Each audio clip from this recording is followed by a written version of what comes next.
terakhir yaitu surah ke-114 dalam Al-Quran. Surah An-Nas terdiri dari 6 ayat. Kata Anas artinya adalah manusia. Sedangkan surah Al-Falaq merupakan surah ke-113 dalam Al-Quran. Surah Al-Falaq terdiri dari 5 ayat. Kata Al-Falaq artinya adalah waktu subuh. Surah An-Nas dan Al-Falaq termasuk dalam surah Makkiyah karena diturunkan di kota Mekah. Kedua surah ini termasuk dalam surah Mu'awwidzatain, yaitu surah untuk memohon perlindungan kepada Allah. Nah, tahukah kalian bagaimana kisah turunnya surah An-Nas dan Al-Falaq? Berikut ini adalah kisah turunnya surah An-Nas dan Al-Falaq. Pada suatu hari, para pemimpin Yahudi yang membenci Nabi Muhammad berniat untuk mencelakai Nabi Muhammad. Mereka mengutus seorang penyihir bernama Labid bin Al-A'sam untuk menyihir Nabi Muhammad. "Wahai Labid, kami telah gagal menyihir Muhammad. Maka dari itu, kami mohon kepadamu untuk menyihir Muhammad sampai ia kesakitan. Hanya engkau harapan terbesar kami, wahai Labid," ucap salah seorang pemimpin Yahudi. Mereka menjanjikan upah senilai 3 dinar kepada Labid bin Al-A'sam. Labid yang tergiur dengan upah tersebut setuju untuk menyihir Nabi Muhammad. Ia berkata dengan penuh semangat, "Aku terima penawaran dari kalian." Kemudian, Labid menyuruh seorang anak kecil untuk berpura-pura membantu pekerjaan Nabi Muhammad dan diam-diam mencuri sisir rambut yang biasa digunakan oleh Rasulullah. Anak kecil itu menyerahkan sisir tersebut kepada Labid.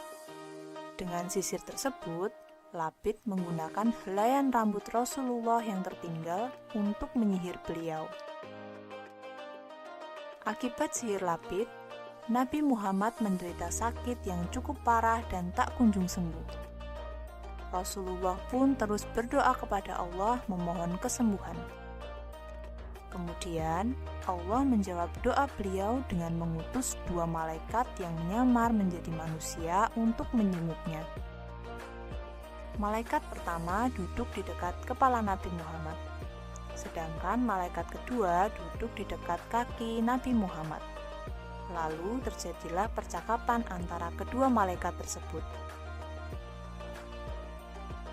Malaikat yang berada di dekat kaki Nabi bertanya kepada temannya, "Apa yang terjadi kepada Rasulullah?" Malaikat yang ada di dekat kepala Nabi pun menjawab, "Rasulullah telah terkena sihir." Malaikat yang berada di dekat kaki Nabi bertanya kembali, "Siapa yang telah menyihirnya? Dengan apa ia melakukannya?" Seorang bernama Labid bin Al-A'sam telah menyihir menggunakan rambut Rasulullah yang rontok, ucap malaikat yang ada di dekat kepala Nabi. Nabi Muhammad mendengar percakapan kedua malaikat tersebut tanpa menyela mereka. Kemudian, malaikat di dekat kaki Nabi bertanya lagi, "Di mana diletakkan sihir itu?" "Di sebuah sumur Zarwan, pada bagian bawah batu." Hendaklah Muhammad pergi ke sumur tersebut, keringkan airnya, lalu angkat batunya.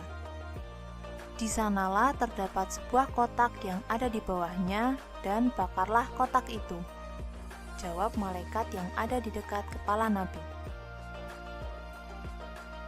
Pagi harinya, Nabi Muhammad mengutus Ammar bin Yasir serta beberapa sahabat untuk pergi ke sumur tersebut. Sesampainya di sana, mereka melihat air sumur berwarna merah kecoklatan seperti air pacar atau inai. Mereka menguras air sumur tersebut hingga kering, kemudian mereka mengangkat batu yang ada di dasar sumur, dan mereka menemukan sebuah kotak kecil. Kotak itu lalu dibakar dan ternyata di dalamnya terdapat seutas tali yang memiliki 11 simpul. Berkenaan dengan peristiwa tersebut, Allah Subhanahu wa taala menurunkan surah Al-Falaq ayat 1-5 dan surah An-Nas ayat 1-6. Malaikat Jibril pun turun dari langit dan meminta Muhammad untuk membaca kedua surah tersebut yang bila ayatnya digabung berjumlah 11 ayat. Setiap satu ayat yang dibaca oleh Muhammad, maka terurailah satu simpul pada tali tersebut. Hingga akhirnya seluruh simpul telah terurai dan Nabi Muhammad pun sembuh dari sakitnya.